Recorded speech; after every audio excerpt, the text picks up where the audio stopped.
Welcome and thank you for joining today's webinar, co-organized by the African Union Commission, the Food and Agricultural Organization of the United Nations, the International Water Management Institute, and the World Bank.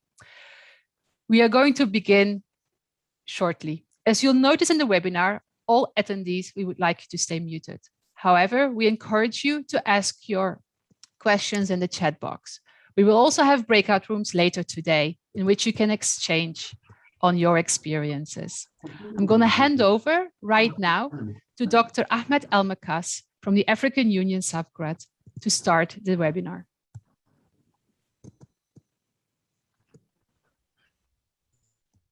Thank you, Petra.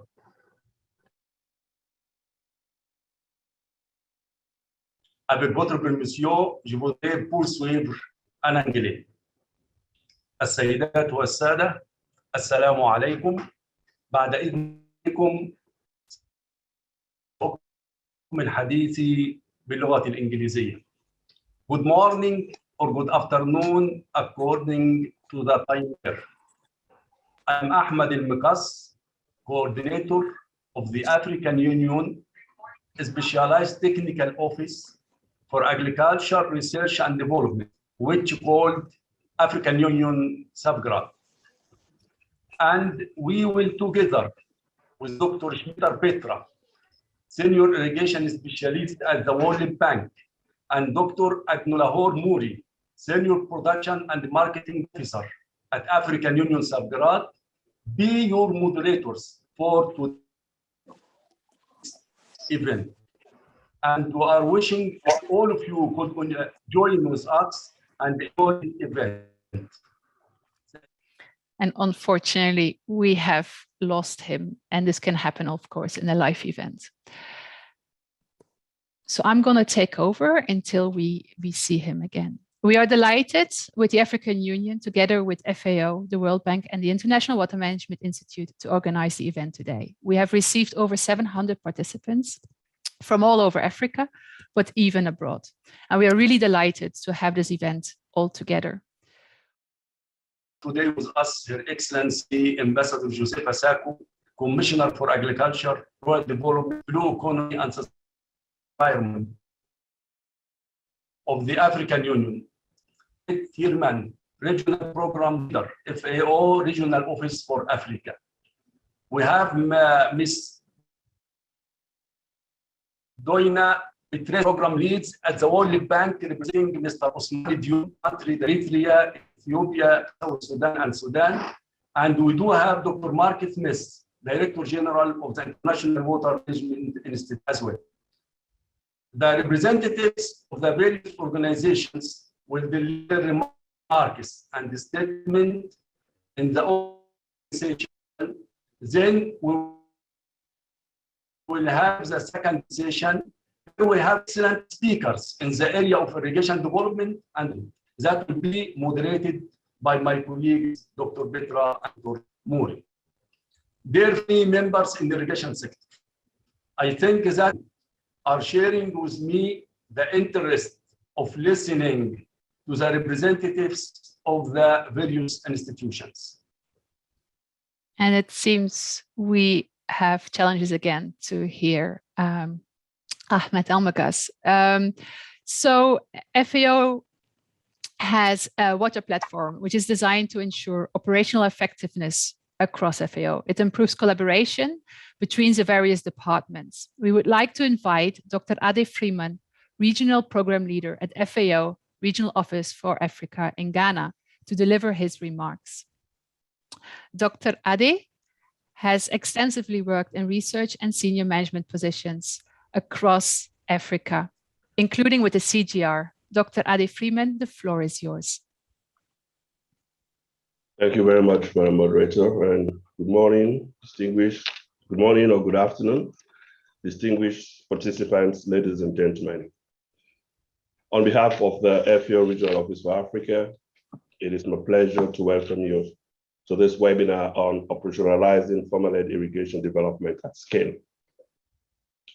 It is no secret that our current food systems are failing to produce the food that are essential for healthy diets in sufficient quantities and at affordable prices. they are also dangerously undermining our future well-being.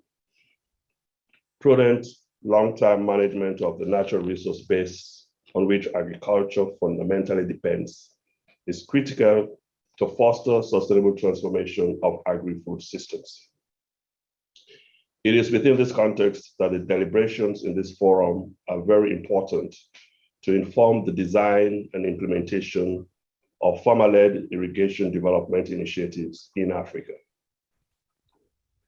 Three lessons seem to stand out in most reviews on the adoption of improved natural resource management technologies interventions in Africa. First, the extraordinary diversity in agri-ecosystems suggests that the process of developing effective natural resource management interventions, such as irrigation, must be farmer-centered, fully involving the intended beneficiaries from the early problem identification stages onwards. Second, improved natural resource management practices, including irrigation, are considerably more knowledge intensive, which reinforces the necessity of farmer-centered development strategies. And finally, adoption of improved natural resource management practices, such as irrigation, is an investment choice. This occurs because of decisions made by a wide range of people, such as farmers, traders, policymakers, and so on, each influenced by the incentives and constraints they face. It is with these considerations that FAO is working on several tools and knowledge products that cover a wide range of issues that support farmer-led irrigation development. These tools expand diagnostics, data development, policy support, governance, to technical knowledge and software design. They can help decision makers understand constraints and opportunities, develop strategies and investment plans, as well as design and implement interventions. For example, FAO has a portal, WAPO, which is a portal to monitor water productivity through open access of remotely sensed data. Our normative work provides useful guidelines for governance of land and water resources, investments in agriculture and food systems, and strengthening policy and regulatory environments for improving incentives to sustainably invest in irrigation. Some examples of these include the voluntary guidelines for sustainable soil management and the principles for responsible investment in agriculture and food systems. These tools and knowledge products are available from FAO electronically and in some cases in hard copies. FAO member countries and our partners are welcome to use them. And I'm sure my colleagues who are participating in this webinar will be happy to provide more information on these tools and the knowledge products and where you could get them. Farmer-led irrigation development has great promise for successful transformation of agri-food systems in Africa. However, complementary investments in information flows and knowledge exchange, such as is happening in this webinar, as well as targeted public investment and policy reforms are necessary to transform this tremendous potential to concrete investment and growth opportunities. And we're looking forward to all of this. FAO stands ready to work with all of you. So we're looking forward to the recommendations from this meeting. You can be assured of our continued support towards strengthening farmer-led irrigation development for sustainable transformation of agri-food systems in Africa. I thank you for your attention. Over to you, Madam Moderator.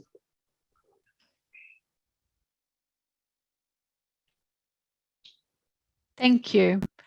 Colleagues, you know that IWMI works with innovative water solutions for sustainable development, and they have been working on the topic of FLID since the 80s in India. Their FLID program in Africa and Asia aims to influence policy, strengthen irrigation markets, services, and value chains. They test innovation bundles using renewable energy, such as solar, and accelerate farmers' action in irrigation. Their FLID strategy aligns with the broader ambitions of the 1CG. Dr. Smith from the International Water Management Institute, please, the floor is yours. Thank you, Petra. Your Excellency, Ambassador Joseph Asako, Commissioner of Agriculture, Rural Development, Blue Economy and Sustainable Environment of the African Union, Dr. Ade Freeman, Regional Program Leader, FAO Regional Program for Africa, Ms. Doina Petrescu, representing the country director for Eritrea, Ethiopia, South Sudan, and Sudan at the World Bank. My colleagues and my friends, it's a real privilege to welcome you all to this virtual forum on farmer-led irrigation. Today's event comes just weeks after the launch by the IPCC of its latest report on climate change, which sends a clear and powerful message that the climate is changing now and action is urgent. It tells us that floods, extreme precipitation, and droughts and water scarcity that we've witnessed in 2021 are a warning, and that the changes in the water system that are underway are just the start. Water management and water resilience have therefore never been more important. For smallholder farmers in Africa facing this future with these odds, farmer-led irrigation is an absolutely vital tool for building resilience to what lies ahead. Unsurprisingly, therefore, in our research, we've observed that farmers are already investing in water to adapt to climate change. We've seen that these farmer-led investments in irrigation are informed by both their water needs and by the markets for which they produce.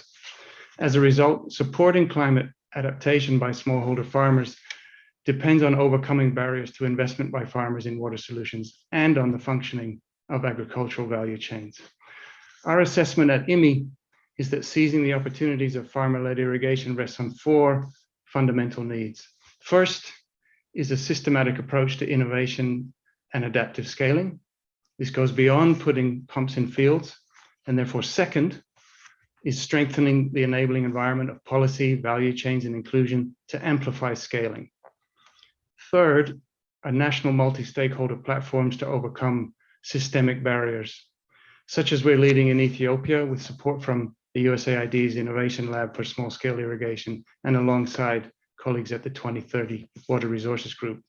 And fourth amongst these needs is building the capacity of the next generation, as we're doing, for example, with private and public partners by rolling out innovation scholarships to support young entrepreneurs and innovators. We see clear signs of success to build on. For example, in Ethiopia, we've supported the Ethiopian government in policy change to catalyze farmer-led irrigation by reducing taxation on irrigation hardware, as we're going to hear more about today in today's forum. With support from the TAP program of the African Development Bank, we've developed a tool for assessment of enablers and hinderers for scaling of irrigation. With our partners PumpTech, as we're going to hear more about, we've been testing the bundling of solar pumping technology and tailored financing in Ghana to reach those who normally can't afford this technology. We've launched online solar suitability mapping to help further, and our research with private sector companies has resulted in new credit risk assessment tools that open access to financing to resource-poor clients and women who were previously excluded in Ethiopia, Ghana, and soon in Mali. To close, I want to emphasize that at IWMI, our business does not stop with research and knowledge. Our job is to work with partners to catalyze and drive change. For farmer-led irrigation, we bring deep and long experience in how to support operationalization through action research.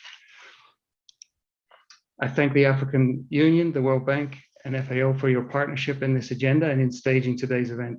And for all participants, we welcome your collaboration in catalyzing change for farmer-led irrigation development as we go forward, because this really has never been a more urgent agenda. I thank you. Thank you, Mark, for your inspiring remarks. We would like to now call up on the World Bank. The World Bank supports countries with sustainable intensification of agriculture through critical investments in irrigation infrastructure and key institutional reforms, which helps in achieving the SDGs. In 2018, the World Bank has launched the FLID initiative to support both public and private sector clients to identify and implement interventions which can catalyze farmers' action in irrigation at scale. Colleagues, Mr. Usman Dion, unfortunately, the country director for Eritrea, Ethiopia, South Sudan, and Sudan at the World Bank, is not able to attend today. So on behalf of him, I would like to invite Ms. Doina Petrescu, the office manager at the World Bank, to deliver his opening remarks. Please.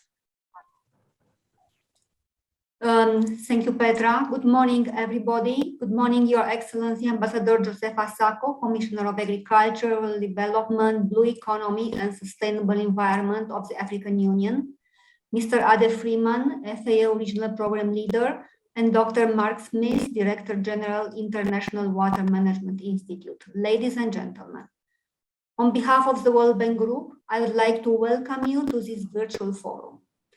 As Petra said, I'm speaking on behalf of my country director, Usman Dion, who unfortunately could not be with us today, but extends his greetings to this event.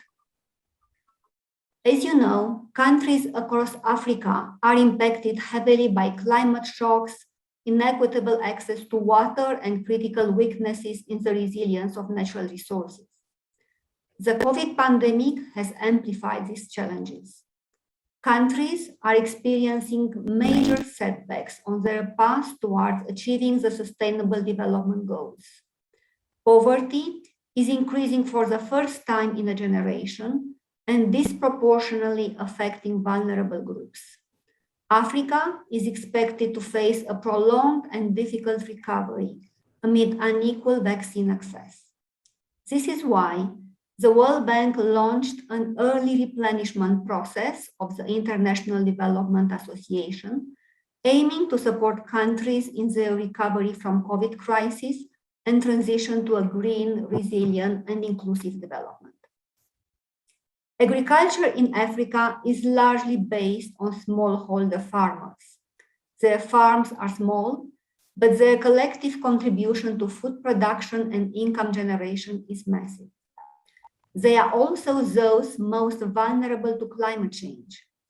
Accelerating farmers' action in irrigation holds significant potential to safeguard food security and strengthen farmers' ability to recover from shocks and adapt to a changing environment. This is where we believe at the World Bank that farmer-led irrigation development provides a great contribution to government efforts. First, farmers' action in irrigation proves to be sustainable. Farmers take the lead not only in irrigation development, but also in operation and maintenance of the irrigation system, ensuring benefits of irrigation remain over time. Second, often the same water resources and technologies are used for other purposes, such as livestock or domestic uses. Investments by farmers support water security beyond agriculture, combining productive and non-productive uses. Third, farmer-led irrigation translates into great nutritional linkages because the production, income, water supply, and women's empowerment pathways are all interconnected. Catalyzing smallholder farmers' action in irrigation requires recognition of the different challenges farmers faced and proposing targeted interventions. These can be related to financial access, poorly functioning markets, reliable technologies, or access to extension, to only name a few.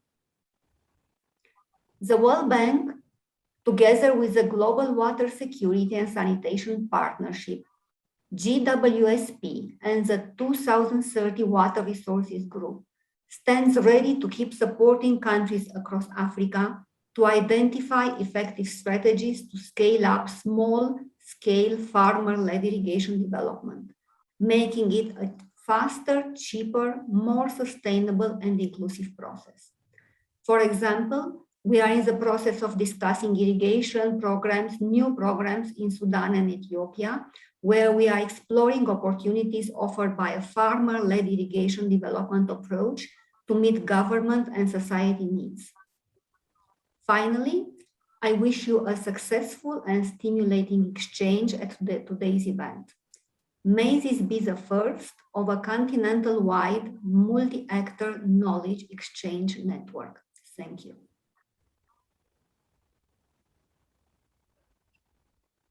Thank you, Ms. Doina. Dear colleagues, Her Excellency Ambassador Josefa Sacco, Commissioner for Agriculture, Rural Development, Blue Economy, and Sustainable Environment of the African Union Commission, came her solid vision of the crucial role of agriculture in sustainable development and the importance of achieving Agenda 2063 and Malawi commitments. Her Excellency has extensive experiences at national, regional, and international level. Your Excellency, Ambassador, you have the floor.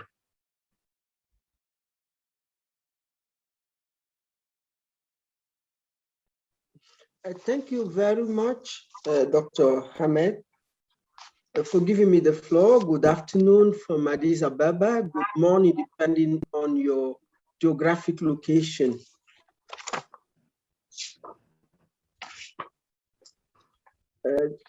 Dr. Ade Friedman, the Regional Program Leader of FAO Regional Office for Africa.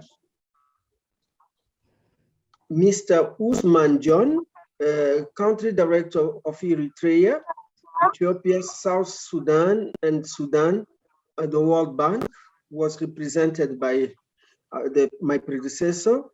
Dr. Mark Smith, Director General, International Water Management Institute, the moderator, Dr. Hamed Elmekas, Coordinator of SAFGRAD, distinguished ladies and gentlemen, all protocol duly observed.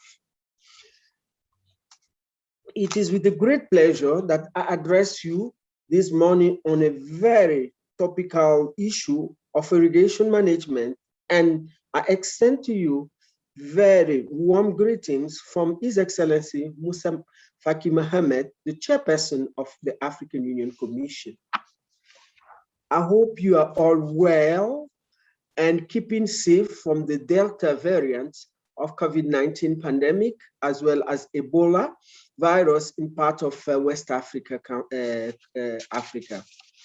These are now without trying moments for us in the world. I'm excited about the demonstrated interest in this issue of agricultural transformation through the use of irrigation and other agriculture and water management solutions to build sustainable and climate resilient food production system in the continent. This is evident by the large turnout of interested and committed participants to this forum.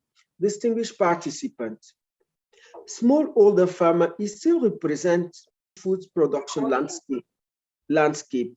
These smallholders generate about 80% of the continent's food supply and thus play a key role in ending hunger and improving the food and nutrition security of about 1.3 billion people of Africa, in which it's set to double by 2050 to double to 2.4 billion. However, majority of these farmers practice rain-fed agriculture. With increasing incidence of drought, aridity, unpredictable rainfall, and other climate-related shocks. Among others, agricultural productivity and livelihoods have been negatively affected. Over the years, it has become crystal clear that rain-fed agriculture alone will not be able to furnish the needed agricultural transformation to achieve Agenda 2063, the Africa we all want. It's really impossible because of this climate variability. While crop can be grown without soil, no crop or livestock production can take place without water. Agricultural intensification through the use of irrigation and other water management solutions is necessary for increased production and productivity and to build climate resilience livelihood in agriculture. Distinguished participants, the African Union, through a number of decisions and declarations made by the head of states and government, has stressed on the need for efficient utilization of water resources in accelerating agricultural growth and economic development in Africa. This includes the CIRT 2004 declaration, the 2008 Sharm el-Sheikh declaration, the 2014 Malabo declaration, and the Agenda 2063 in its 10 years action plan. This declaration emphasized the use of irrigation-based water use and management solutions as key to achieving modern agriculture for increased production, productivity, and value addition.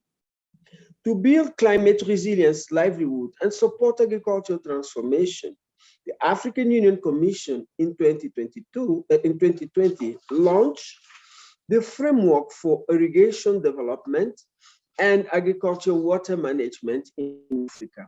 The framework, as a continental blueprint, aimed to align and harmonize regional and national policy to accelerate agricultural growth through sustainable agricultural water management practices, and to reinvigorate interests, promote strategic thinking, and redirect investment in sustainable agricultural water management practices. The farmer-led irrigation development process is one of the 4 development pathways proposed by the framework to build climate resilient food production system and increase productivity of smallholders. Farmer-led irrigation development has the potential to overcome economic water scarcity and reduce existing water insecurity and inequality in the food system. Distinguished participants, this virtual forum is organized to support member states, national and local governments, development partners, and private sector partners assess the potential and the constraints of the farmer-led irrigation development pathway and design suitable intervention to accelerate this process.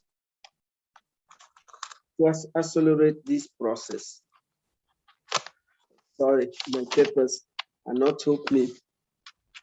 Yes, yeah, this process. Against the backdrop of recurring climate-related shock, irrigation and other agricultural water management solutions that are farmers manage and suited for smallholder production system are indispensable. They are important in building resilient livelihood, reduce poverty and hunger, and raise agricultural productivity in Africa. It is my expectation that the forum will provide the platform to generate awareness of FLID intervention, design, and exchange learning in implementing and managing FLID projects. Finally, I would like to extend our gratitude to our partner who are co-organizing this forum with African Union SAFGRAD, in particular FAO, the World Bank, and the International Water Management Institute. I also extend my thanks to all the participants, and I look forward to an outcome and key recommendation from this forum as you discuss the important issue of sustainable agricultural intensification through farm-led irrigation development process. I thank you for your kind attention. Shukran, merci beaucoup, muitas gracias, muito obrigada, asante sana. Thank you, Excellency Ambassador Commissioner Josefa Sako, for this comprehensive statement where we are learning too much from your experience. Thank you, Excellency. Dear colleagues across Africa, smallholder farmers have always been essential to food security. Today, they face unprecedented challenges stemming from rapid population growth, erratic rainfall, climate variability, and most recently, the COVID-19 pandemic. Without access to innovative water and renewable energy solutions, agricultural production will fall short, and millions of households could face increased hunger and poverty. Farmers' action in irrigation is nothing new, but it is only in the past 2 decades the governments and the development communities have recognized the immense opportunities FLID offers to improve food security, mitigate climate-related shocks, and stimulate economic growth through income generation. To harness the full potential of FLID, there is a need to overcome constraints in the enabling environment for farmers. Dear colleagues, on behalf of all, he would like to thank His Excellency Commissioner, Dr. Adi Freeman, Mr. Dion, and Dr. Smith for their warm welcome and inspiring remarks on the role and future of irrigation and agricultural water management and the role farmers' action could play in building resilience. He would also like to bring your kind attention to the framework on the AU website and at the AU SAFGRAD website as well. It's a bit odd now to hand over to myself for the second part of the session. And I would like to take the opportunity straight away to introduce Dr. Murray Engbong-Lahore from SAFGRAD at the African Union Commission to please enlighten us on what the Irrigation and Agricultural Water Management Framework stands for and how FLID fits into that. Dr. Murray, the floor is yours. Thank you, Petra. Excellencies, ladies and gentlemen, good morning, good afternoon, good evening. It is my honor to briefly introduce the framework for irrigation development and agricultural water management in Africa that has been alluded to by the Commissioner and produced by the African Union Commission. The framework is popularly known as the IWMI framework, Irrigation Development and Agricultural Water Management. The framework was developed through a broad-based consultation with experts and stakeholders to address the technical, socioeconomic, and environmental feasibilities of the approaches that are suggested in the framework. The framework was developed to reinvigorate interest and promote strategic thinking, as well as to redirect investment in sustainable agricultural water management practices in the continent. The IWMI framework was endorsed by the African Union Council in February 2020 as a continental blueprint for irrigation development and other agricultural management solutions. The framework is published in the AUC portal presently. We have it in 4 out of the 5 working languages of the African Union. We have the versions in Arabic, English, French, and Portuguese. Plans are on their way to prepare and launch the Spanish version. Next slide. Why the need for the framework? The framework was developed in response to issues of low productivity in African agriculture. This has been reported to be as low as 30% of global averages in cereals production. The framework also was in response to the increased episodes of hunger and malnutrition, as well as the associated high food import bills, which is also estimated to be about $40 billion per year. The framework responded to the need to mitigate the impact of weather-related shocks from increased drought and unpredictable rainfall. These are markedly influenced African agriculture productivity in the past.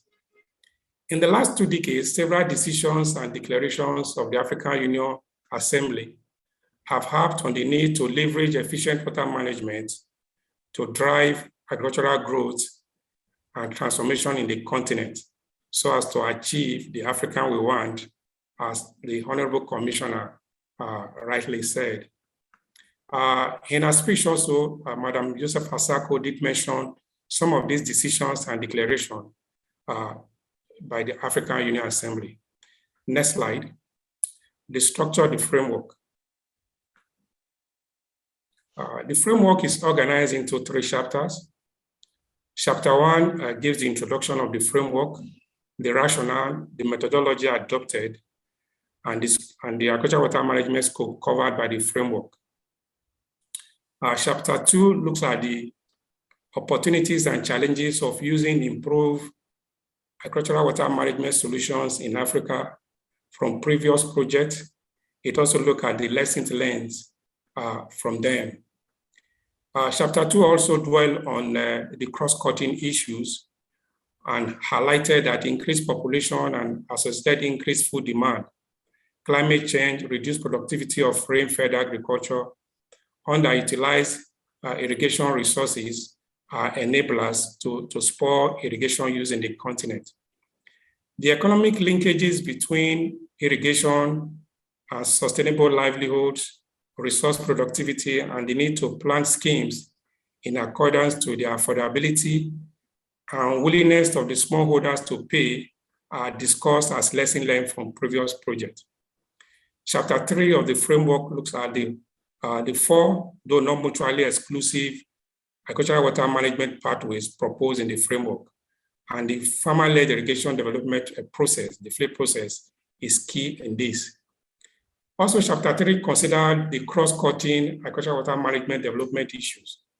The framework considered inclusiveness, private sector involvement in irrigation, technology innovations, policy, institutions, and governance issues are the cross-cutting issues that are discussed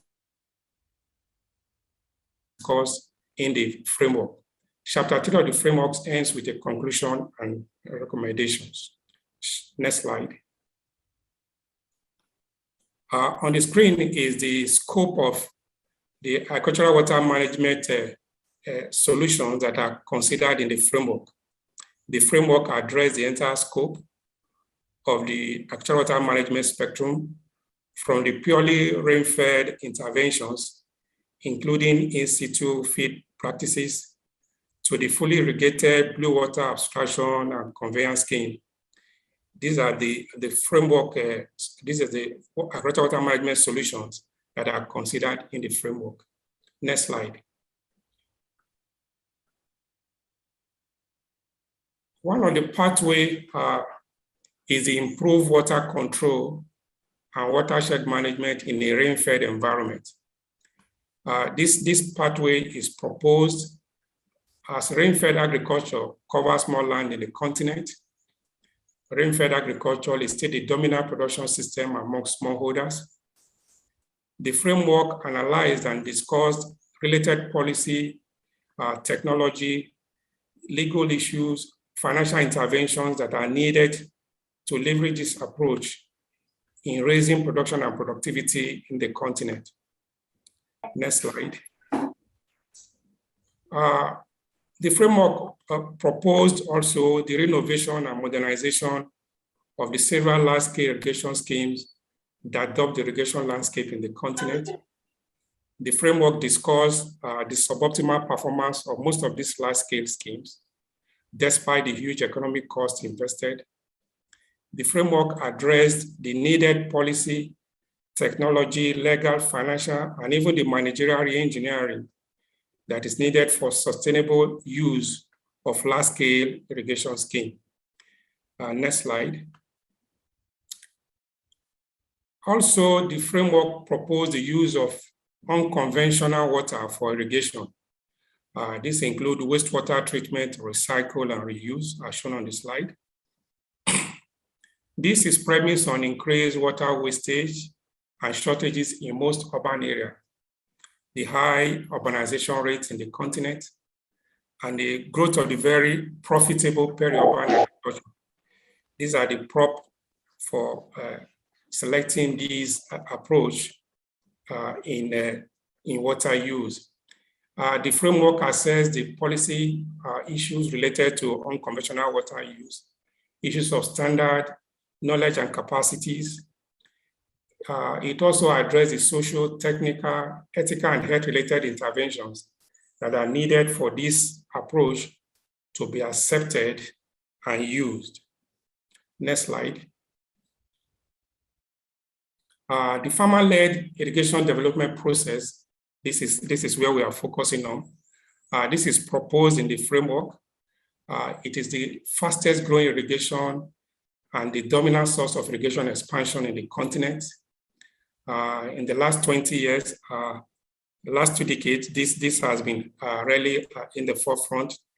The FLID process is characterized by farmers taking lead to drive the establishment, the improvement and expansion of irrigation to produce crops in response to the market demand. The framework addressed the policy issues that can spur a FLID process expansion. It looked at issues of technology, financial interventions, and the legal issues that are needed to sustainably expand FLID process in the continent. The framework also recommends the need for member states to use their peculiar agroecological and technological attributes to plan and take charge of their agricultural water management development agenda so as to increase productivity and furnish a climate resilient production system in the continent. These are proposed as a way of achieving the African we want through agricultural intensification in the continent. Next slide. I thank you for listening. Please, the link to the framework will be on the chart. You are free to access, and we encourage all to access and reference appropriately. Thank you very much. Over, Petra. Thank you, Murray, for setting the scene on the 4 different pathways that the African Union sees as high potential. We would like to now really start with the next session, which was a perfect segue from your presentation to the presentations on how can we actually understand what the opportunities and the challenges are for farmer-led irrigation development. So as you all might know, the World Bank has launched a FLID guide, the What, Why, and How to Guide. It's a new handbook to help governments, development practitioners, and other stakeholders assess and provide a better understanding of the factors influencing FLID. And based on those analyses, then design the interventions to catalyze the process. Rui has shared kindly the link to the guide in the chat box. We have great speakers lined up, and some of them have actually helped write those guidebooks. And therefore, I would like to introduce you for our first 3 presenters for today, which is Jonathan, Jane, and Elias. Each of them bring unique perspective to the farmer-led irrigation development process. Whilst they are presenting, I would like to ask you to put your questions for the presenters in the chat box, and we will select a few after the 3 presentations. First, I would like to invite Dr. Jonathan Dennison, who is an irrigation and water resources specialist and one of the co-authors of the FLID Guide. He's an independent consultant for over 20 years for both the World Bank and FAO. Dr. Dennison will introduce the FLID diagnostic and how it could help us in identifying the opportunities, but also the challenges in the enabling environment. Dr. Jonathan, the floor is yours. Thank you, Petra, and warm greetings from the African coast on the Indian Ocean. So I'd like to take these few minutes to share a diagnostic approach that can help identify the opportunities and the constraints to farmer-led irrigation development. The ultimate aim is to make it easier for farmers to take up or expand sustainable irrigation practices.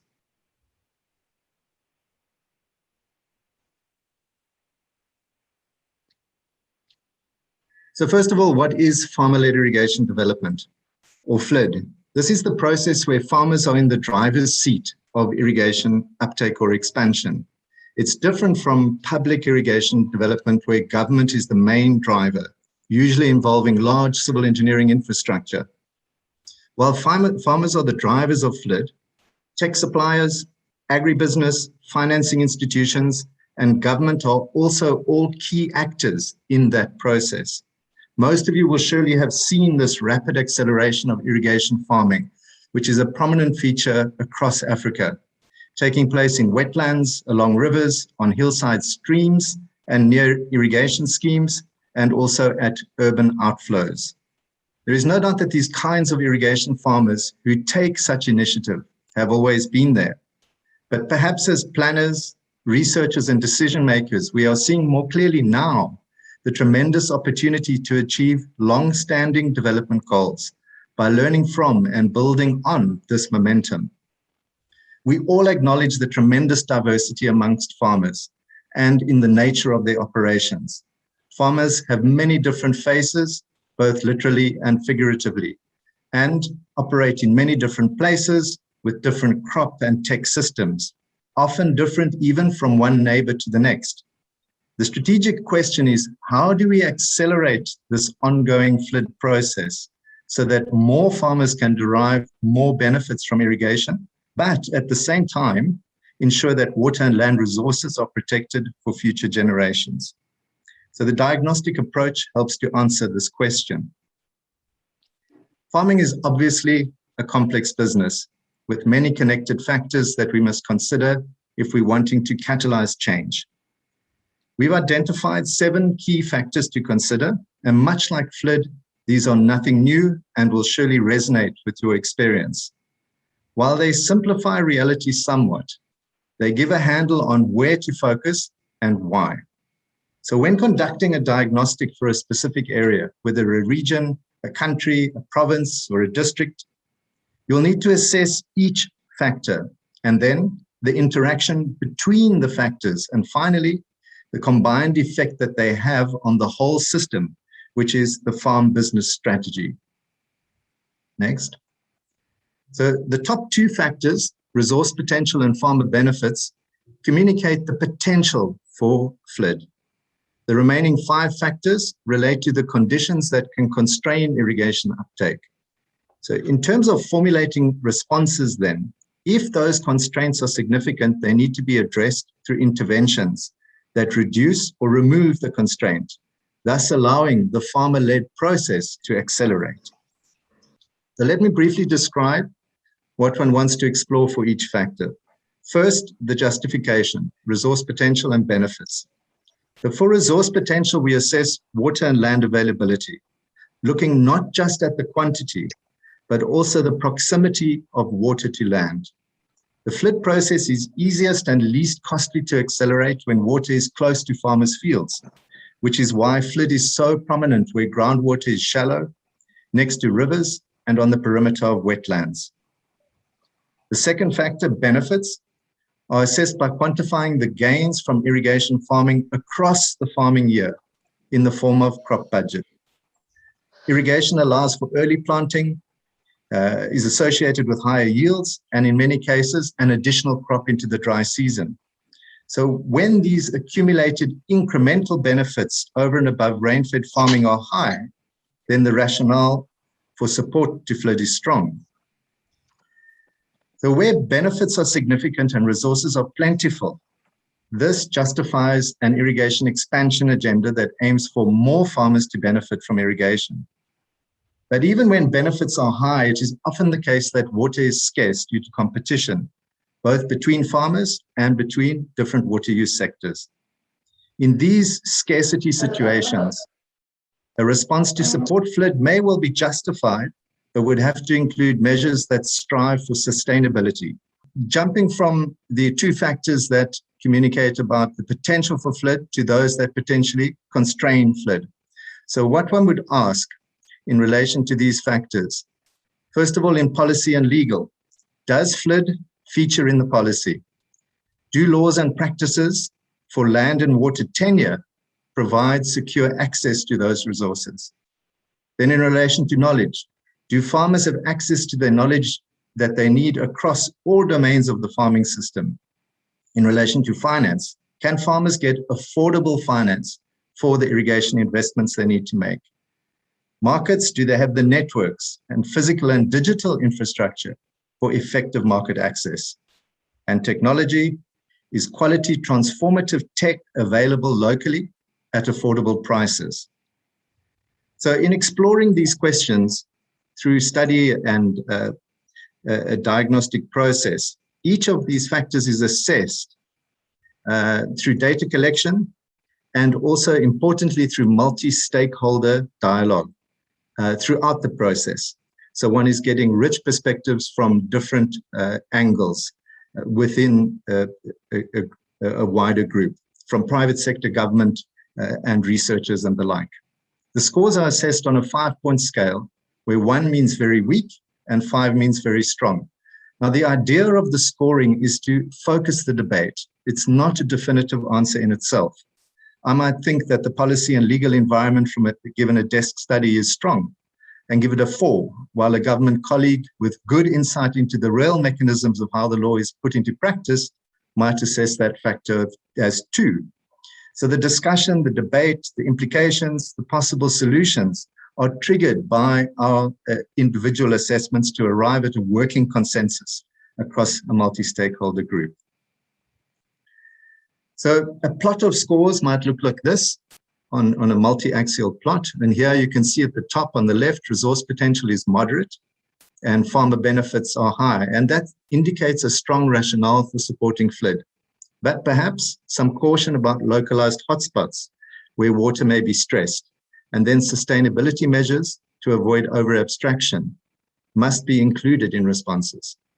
On the constraints, look at finance stands out as a severe weakness in the system. It's very low, followed by knowledge, and moderately constraining would be technology and markets. So policy in this example is not perfect, but it's not really limiting either. Now, the physical boundaries of an assessment are also important because of inevitably large difference within countries between arid and higher rainfall areas. For example, market access is also different more difficult in remote parts of a country. So understanding and defining the geographic and spatial boundaries, both in the study and in the multi-stakeholder discussions, are important. So in summary then, using the diagnostic approach helps to first formulate an argument and justify why a response in support of FLID is warranted. And secondly, identify the most constraining factors and therefore the most important elements that must be addressed so that irrigation uptake driven by farmers' own initiatives can take place faster, more easily, with reduced costs, and in a way that protects natural resources for the future. You can get more details on all of this in the FLID guide. I believe it's in the chat box, or just Google World Bank FLID guide. And with that, thank you, and I hand you back to Petra. Thank you so much, Jonathan, for explaining what the FLID guide is about and how it can help us assess the potential and the barriers. Now, I would like to see what Nicoline actually picked up. So I would like to ask Maxwell to spotlight Nicoline and to see what she has been drawing away the last 40, 50 minutes already. So let's see what she has been up to.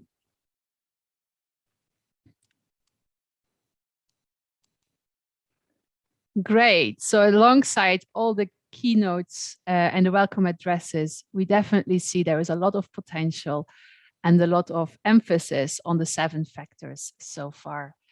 Thank you so much, Nicoline. Now, before we actually listen to our 2 case studies on carrying out a FLID diagnostic, I would like to ask you all in the audience what the potential, but also the challenges are in these African countries that we talk about today. So at the moment, you will see on my screen a QR code and a link and a code to Menti. You can access the Menti meter by clicking either on the link that Rui put in the chat or by scanning the QR code. And we would like to hear from you how you are ranking each of these factors. So The first factor is water and land resources are abundant and farmers have easy access. A score of 1 is very low, a score of 5 is very high. Investments in irrigation by farmers can provide significant benefits compared to rain-fed agriculture. Our third question is around policy and legal institutional environment. In your particular location, is it conducive? Number 4 on knowledge, is it easily accessible by farmers? And for 5, the financial environment, is it strong enough to support farmers' needs in accessing credit and repayment modalities? Number 6, as we just heard from Jonathan, is about markets. Are these well established, stable, and easily accessible? And last but not least, when it comes to technologies, are the pre- and after-sales services provided? Do they meet farmer needs? And are the supply chains well established? The poll is open now, and we are looking forward to see what you think are the main challenges, but also the opportunities. Going to hand over now to Rui, who's going to take us live to the polling.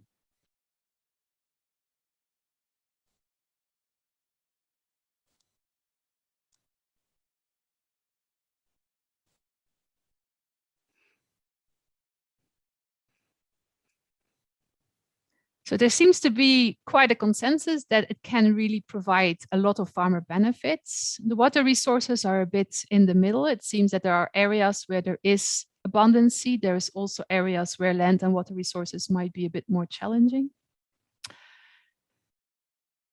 And I'm really keen to also see what are some of the challenges. Apparently knowledge and finance.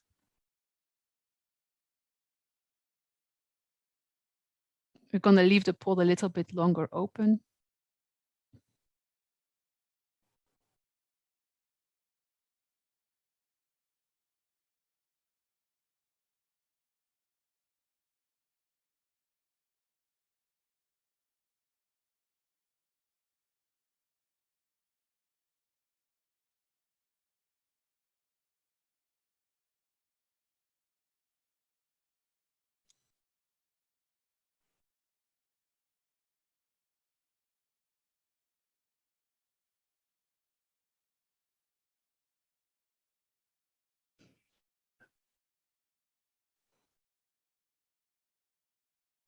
It seems the constraints are a bit neck to neck. Yeah? There are a lot, they're all around 2, but still the financing seems to be a bit more challenging in a lot of countries. This is, of course, the average of all your votes.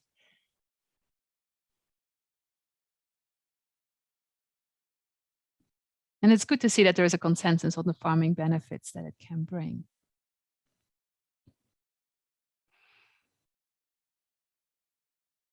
So we're going to leave the poll a little bit open. So I'm going to ask now Dr. Jane Kawamba-Mititiwa to please take the floor.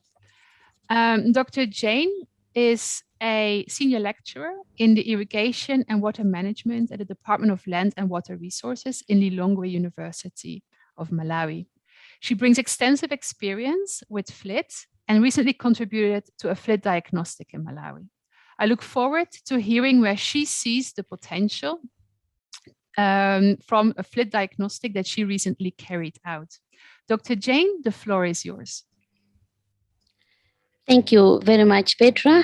Good morning and good afternoon, everybody, wherever you are. I'm Jean Mtetiwa, and I'll take you through the key lessons from the FLID diagnostic study carried out in Malawi. So I'll start with the characteristics of FLID farmers that we noted in the study.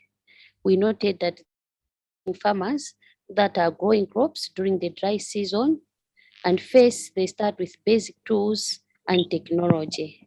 And as the farmers are progressing, they become more accustomed to growing crops, and then they adopt more sophisticated technology, and then they increase production and expand their irrigated areas in response to the local market.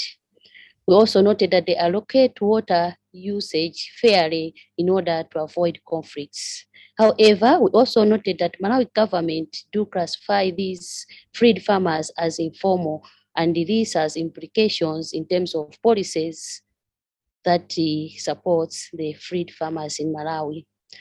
With regard to knowledge and experiences, having involved through different arrangements, we noted that these farmers have vast experiences and knowledge in terms of the choice of equipment.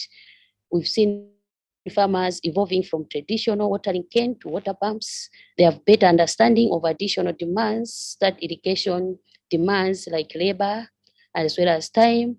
There are also establishment of workable land tenure arrangements, for example, borrowing land during the dry season and then give it back to the owners in the rainy season. They also have accumulated skills in terms of crops, cost of agronomy, and its cost at the agronomic guidelines, water management, as well as the market potential. Next slide, please. With regard to opportunities and constraints, when we try to align the diagnostic study in Malawi to the FLID guide, we noted that Malawi has a potential in terms of water. Land, of course, minimal, or I would say medium, because the land holding size is small, but it's because of the arrangements that the farmers do, there is still an opportunity that can be explored. Farmers' benefits, there are a lot of benefits in terms of subsistence farmers, in terms of food security, and the technology. It depends on the level of sophistications because the farmers are advancing at the different levels. There is also opportunities in terms of market as these farmers produce for the markets. There are challenges in terms of finance because there are no financing institutions that supports the growth of these farmers so that they can able to buy the equipment. Knowledge, they have vast knowledge in terms of expanding, in terms of technology, but probably they lack the expertise when it comes to the technologies that are sophisticated. And the policy, since these are regarded as informal, there is very little policy support to FLID farmers. So having noted this, we as take up, please next slide. Takeaways that we are recommending from the diagnostic study carried out in Malawi on behalf of the World Bank. Firstly, the takeaways, it's better that we leverage on the experiences and the knowledges that is existing amongst the farmers and use this as a platform to expand FLID irrigation. But also to note that these farmers have different needs depending on the level that they have involved. And therefore, expansion of FLID should not be generic, but rather depends on the level. We also recommend that there should be a provision in terms of mechanism for ensuring availability of cheap and less complicated technologies, as well as provision of options for accessing credit facilities in order for the farmer to be able to purchase the irrigation equipment as well as the farm inputs. So what we should know is that these FLID farmers, they need financial sustainability. And if the anticipated benefits are not realized, farmers are likely to change the technology. So that's the takeaways from the study, the diagnostic study that was carried out in Malawi. Thank you, Petra. Thank you, everybody. Thank you, Dr. J. And this was a great insight into Malawi and how important it is for farmers to have financial sustainability, but at the same time, their ability to make very well the decision on which technology suits their needs the most. Unfortunately, our next speaker, Mr. Elias, had an emergency and was called out. So he has asked me to play the recording with you. Mr. Elias Awel is a director for small-scale irrigation development of the Directorate from the Ministry of Agriculture in Ethiopia. Mr. Elias regularly convenes with its members, the Agricultural Water Management Task Force, and recently has also started the multi-stakeholder dialogues that clearly aims to identify the barriers and to overcome these for farmer-led irrigation development. We look forward to hear from him how the current status of FLID as well as the challenges are being addressed by the government at the moment.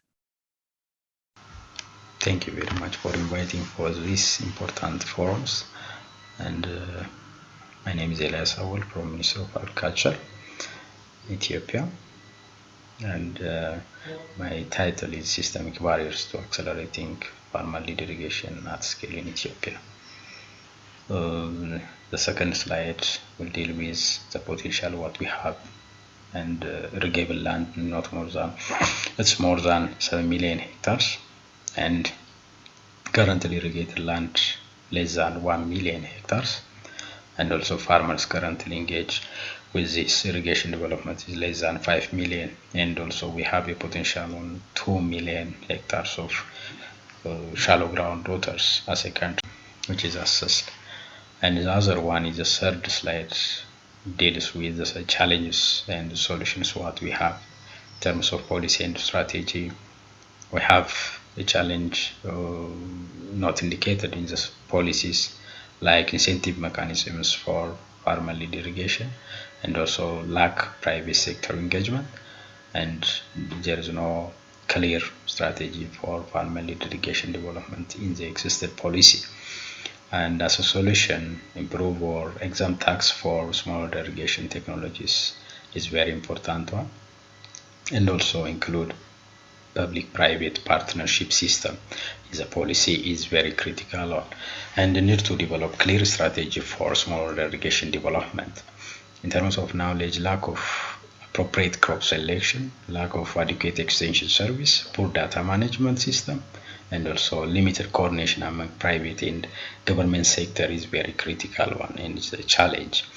And as a solution, some of the solution will be establish management information system, educate irrigation technicians at selected college, and also promote media-based campaign to scale up irrigation developments. In terms of finance, lack of credit access, budget constraints is a limiting factor, and also as a solution, create a revolving fund to reach more farmers with household technologies, and also need to develop standalone household and micro irrigation development support projects.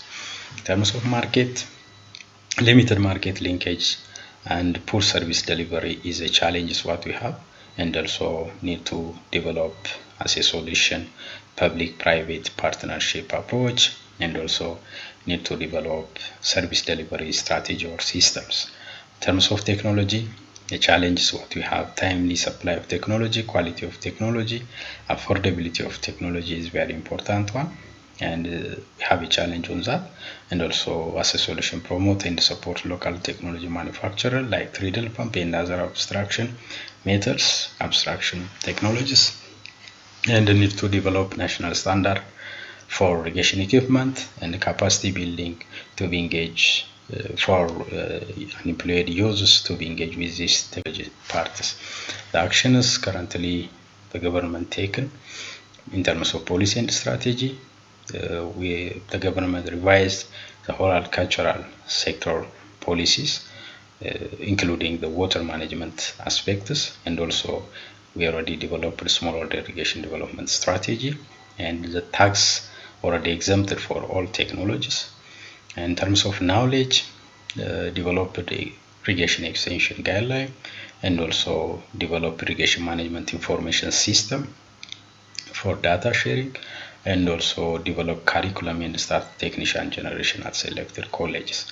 In terms of finance, we developed or studied national smallholder irrigation fund design, and also the government started and allocated budget for smallholder irrigation development. Markets, in terms of market, developed service delivery strategy and started the implementation. Or in terms of technology, developed national standard for pump qualities. The last one, the next focus area will be practical implementation of the policy reform, develop and enforce clear implementation modality for coordination of all stakeholders, implement fund mobilization system, and also need to strengthen agricultural college to be given practical training for technicians, strengthen and develop standalone farmer-led irrigation support projects, and also the last one and very important one, networking and promote experience sharing within the country and also with other countries is very important one. So that, thank you very much. I have such important issues in my slide. So thank you again for your important topic selection and also listening me these important forums. Thank you very much. Thank you, everyone. And sorry for that little technical hiccup that we had, but I hope that everybody could still listen into Elias. At the moment, we are running a little bit behind schedule, and I've seen that some of the questions already have been answered in the chat. So what I would like to propose at the moment, because we're going to have the breakout rooms where you can engage with the speakers anyway, we're gonna cut the Q&A so that at least I can offer you a 5-minute health break to stretch your legs, get caffeinated, and then come back to us. And of course, a glass of water is also absolutely fine. So we would be back in 5 minutes. Let's, before we break, have another look at what Nicolene has been capturing from our session so far on this particular component of the keynotes, and understanding really the practical implementation and moving from the diagnostic to identifying some of the interventions. So without further ado, I'm gonna leave it here for a second. Please take something to drink, stretch your legs. We will be back exactly in 5 minutes. Hello, everyone, and welcome back. We hope that you've had a refreshment with you, and you have stretched your legs, got that blood flowing a little bit, and we are ready for our second part. We have heard earlier about understanding the opportunities and the challenges for farmland irrigation development. And now we want to go one step further. We want to go into designing and implementing interventions that really help catalyze farmland irrigation development and overcome these barriers in the enabling environment. We will do the same as we did with the previous block. So please put your questions in the chat, and I will ask all the presenters to please address them directly so that we still have enough time for the breakout room so you really can interact. So let me first start with Dr. Gabriela Izzi before we go to Ronald, Charles, Osman, and Dr. Ala. Each of them will highlight how they have translated this in their respective countries. Dr. Gabriela Izzi is a senior irrigation specialist at the World Bank Group. She is also one of the lead authors of the FLID guide and has been focusing on putting the diagnostic into practice in both North and Sub-Saharan Africa. She's involved in several programs at the World Bank where interventions in FLID are being designed and implemented at scale. And Dr. Gabriela Izzi, the floor is yours. Thank you very much, Petra, and good morning, good afternoon to you all, and greetings from Washington, D.C. So during the first part of the forum today, we have looked into the complex reality farmers face when wishing to take the initiative in irrigation. And we have learned how to carry out a diagnostic to unpack potential and constraints to FLID through the 7-factor and the scoring. And at this forum, you have even tried to score the 7 factors, having your specific country in mind. And indeed, the spider diagram you are seeing now on screen reflects the results of the polling and sort of gives you a sense of potential and constraints for FLID at a continental level. Now, what you can see is that overall, you have scored farmers' benefits quite high, and also resource potential. And this gives the sense that indeed there is potential for FLID across the continent in Africa. If we look at the constraints there, we are seeing that the scoring has been more or less the same across the 5 factors. However, I would suspect that this actually hides a huge variability across the continent. And I would expect that if we had looked at the specific spider diagram for your country, you would have had 1 or 2 factors are much more constraining than the others. And I think that this is the basis in the end of a diagnostic to give you a sense of the main constraints that farmers have to overcome when wishing to introduce irrigation.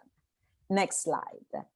But carrying out a FLID diagnostic, going through the scoring exercise for the 7 factors is actually not the end goal. Rather, the FLID diagnostic is a way to understand the farmer's reality so that we can identify interventions that the government can put in place together with the private sector to make it easier for farmers to take action in irrigation. Next slide. So government interventions to catalyze FLID would allow the FLID process to happen faster, to happen on a larger scale, and to be more inclusive and sustainable. So essentially, when governments implement FLID interventions, it makes it easier for farmers to interact with the many actors, with the many stakeholders involved in the irrigation development process. It makes it easier for farmers to interact with financing institutions, irrigation equipment suppliers, value chain actors. But also FLID interventions make it easier for farmers to interact among each other. For example, coming together for commercialization of the produce or coming together for mobilization of the water source. So in essence, through the FLID interventions, the government sets the stage for private action. In the same way, stay on the previous one. In the same way, FLID interventions can make it easier for farmers to interact with public authorities. For example, FLID intervention can make it easier for farmers to request the water permits to develop irrigation. Next slide. So the FLID guide that we discussed about, recently published by the World Bank, includes a set of example interventions which can address constraints across the 5 factors: policy and legal, knowledge, finance, market, and technology. So we invite you to download the FLID guide and then read through those examples of interventions based on your interest, based on your reality. But during the presentation today, I would rather focus on few, let's say, rules or principles to keep in mind as you are in the process of identifying interventions aiming at catalyzing the FLID process in your specific country. So next slide. So first of all, keep your farmers in mind. As Jonathan highlighted in his keynote, there is tremendous diversity among farmers who wish to develop or intensify irrigation. They are large or small-scale farms growing all kinds of crops with low or high-tech equipment. So interventions need to be designed with a specific segment of farmers in mind, as there is no one-size-fits-all solution. The diagnostic should allow you to identify the segment of farmers where it makes more sense for the government to facilitate farmers' action. For example, intervention can contribute to irrigation expansion where there is an abundance of water and land, as it is the case in many parts of Africa. But also FLID interventions could contribute to intensification, which is the case of Egypt, where natural resources do not allow for further expansion. So in terms of farmer segmentation, if we think about the examples we are looking at today, in Uganda, the FLID subsidies target only very small-scale farmers who can develop irrigation individually and who are either rain-fed or irrigating with rudimentary technologies.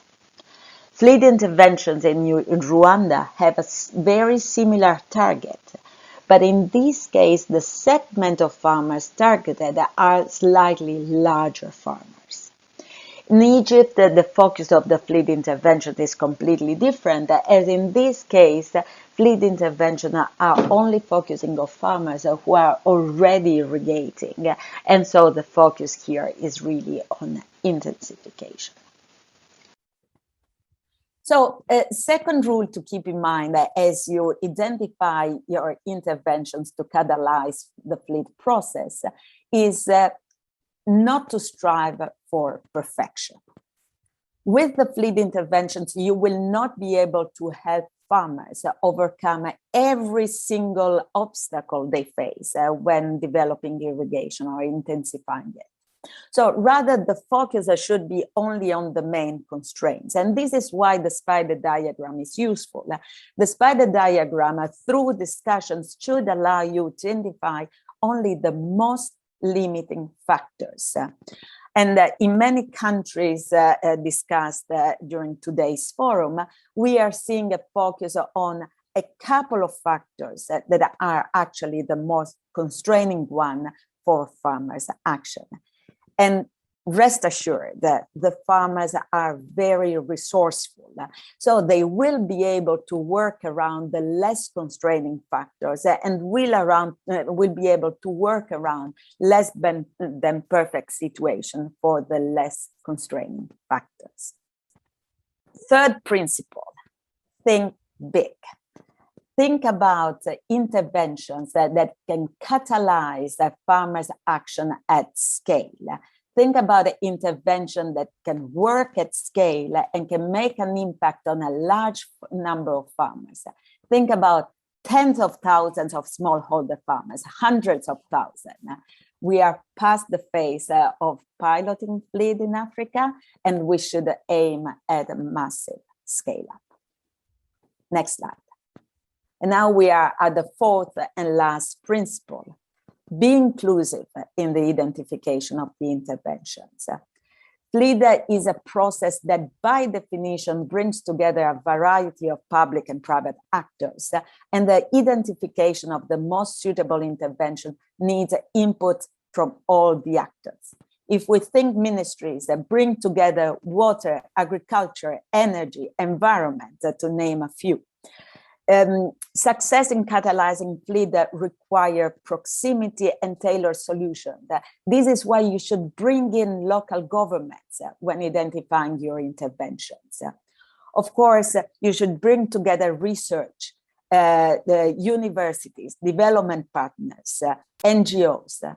And it goes without saying that you should bring in this discussion the private sector, financing institutions, value chain actors, equipment suppliers, should be all together in the process of identifying interventions.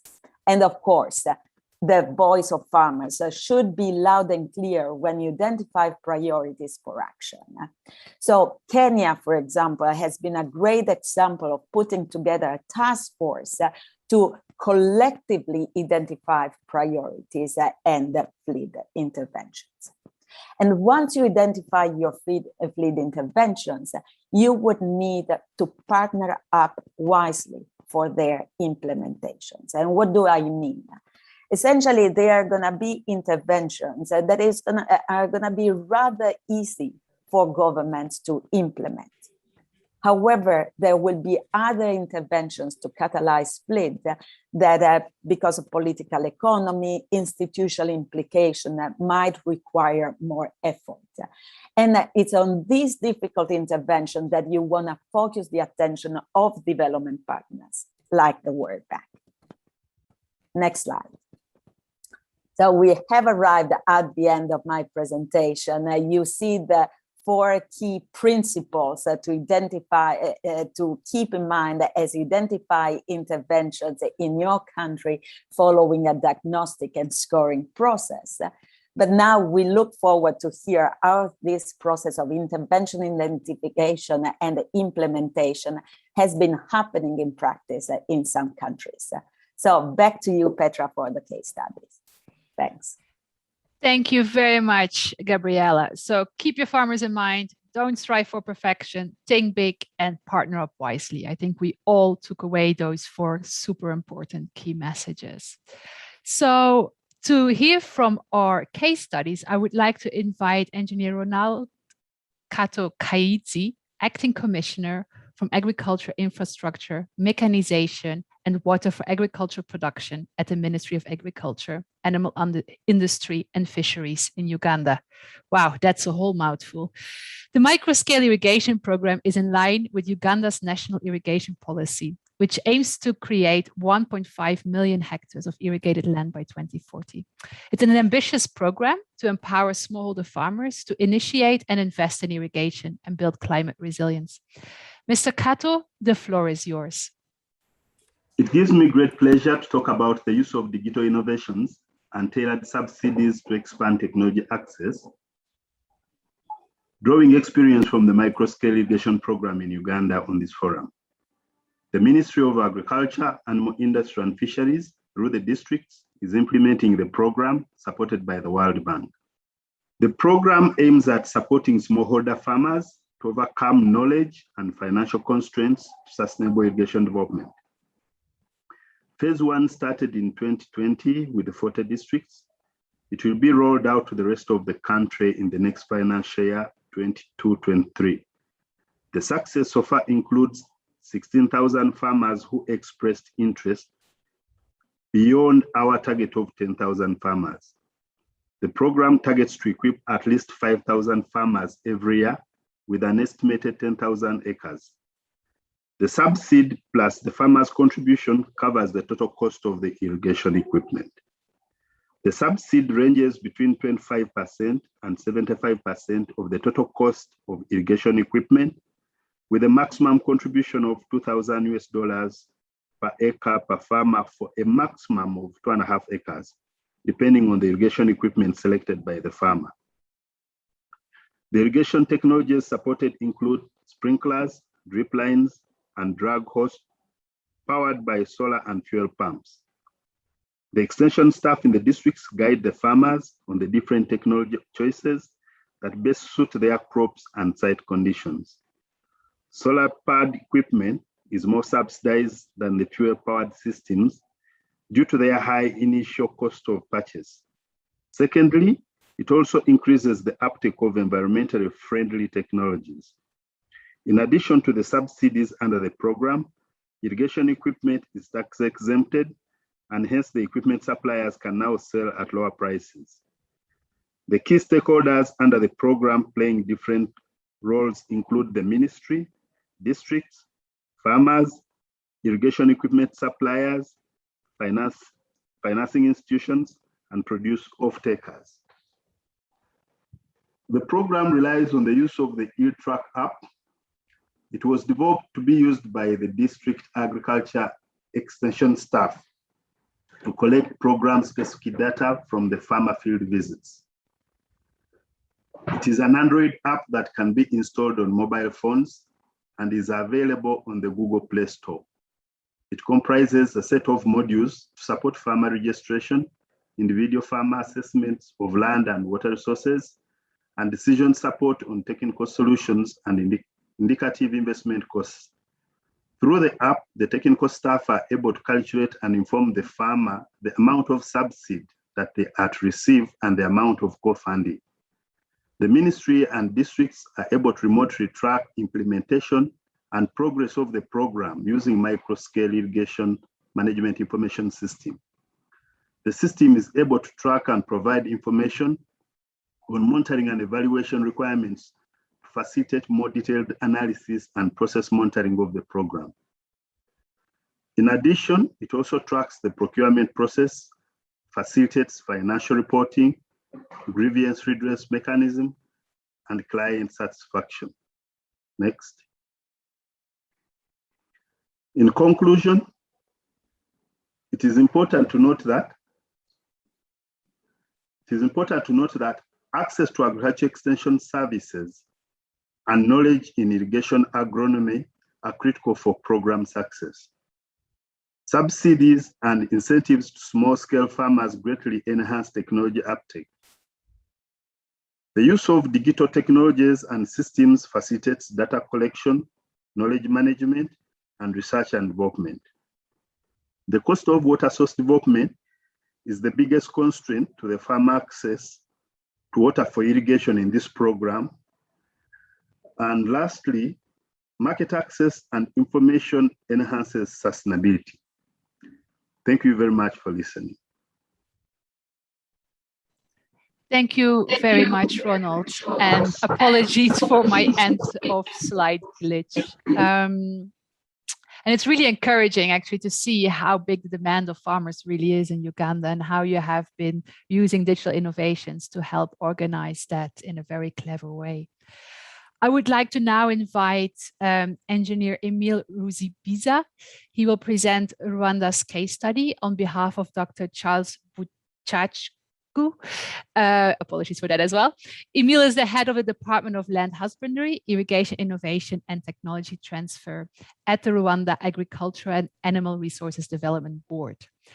Rwanda has been a pioneer in launching its small-scale irrigation program, which was designed to bring together strategic private sector providers, service providers, farmers, and the government to foster irrigation development.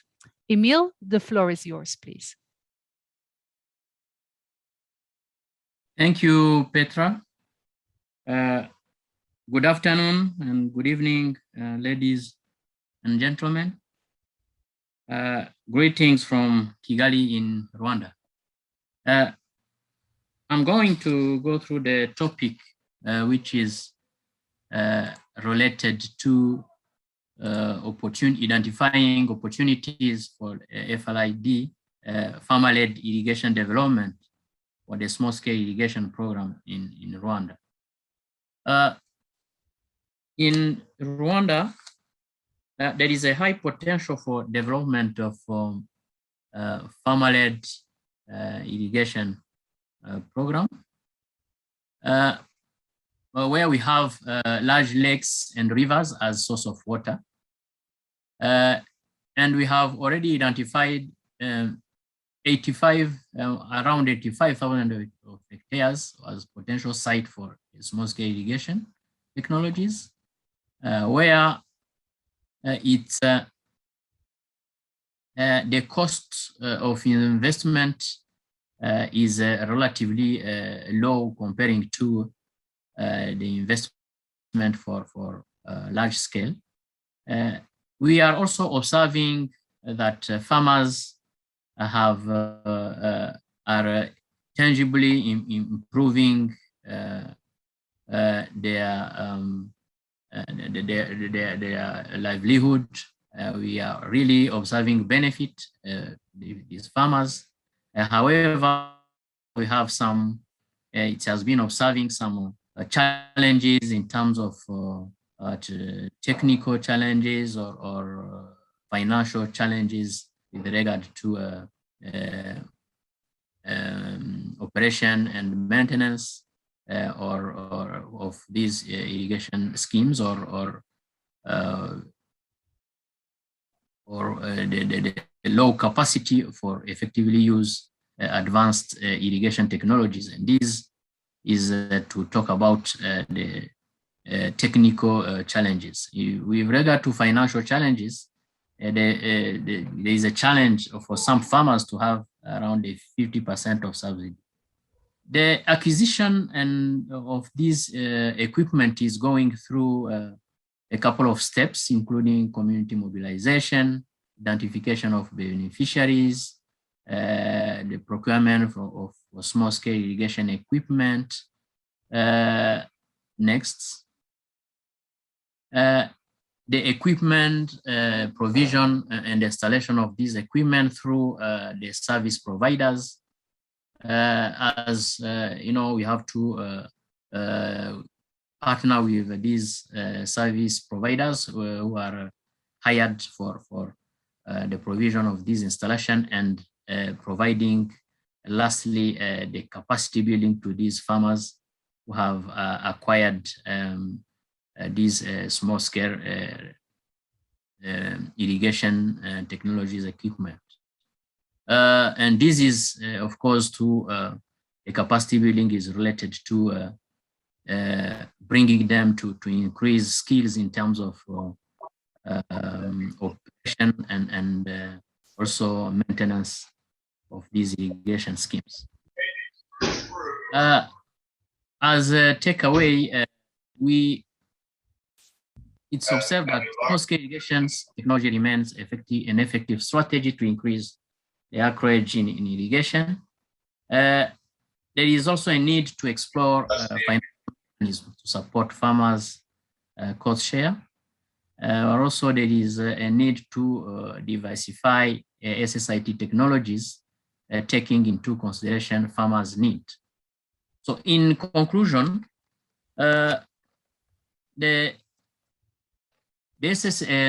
has been also observed that SSIT beneficiaries are expected to be in a position of significantly improve the crop productivities, revenues, ownership of irrigation infrastructure, which is leading to sustainability.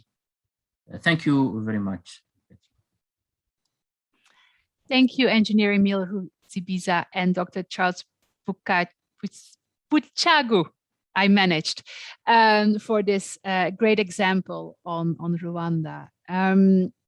Next, I would like to ask you to join our other speakers in the chat. There have been quite a number of questions on all the case studies we have heard so far. Now we are going to listen to another case, this time from the private sector. And I would like to now turn to Mr. Osman Shahanun Kulendi, the CEO of PalmTech Ghana. And I would be interested to hear from the private sector side how a complete package offering and smart and flexible end user financing is helping smallholder farmers in Ghana. I also would like to congratulate you on your new branch office that you have recently opened in the Upper East with the Ministry of Food and Agriculture because of the increased demand of farmers in the region. Mr. Osman, the floor is yours. Thank you, Petra. As a private sector player in promoting sustainable irrigation development in Ghana, I wish to share our experience in tailoring financing solutions and business models to support inclusive scaling of farmer-led irrigation development. Farming is a chain of interdependent processes and inputs. As a critical part of this chain against climate change challenges that are in clear view nowadays, PalmTech focuses on solar water pumping and delivery mechanisms aimed at enhancing FLID.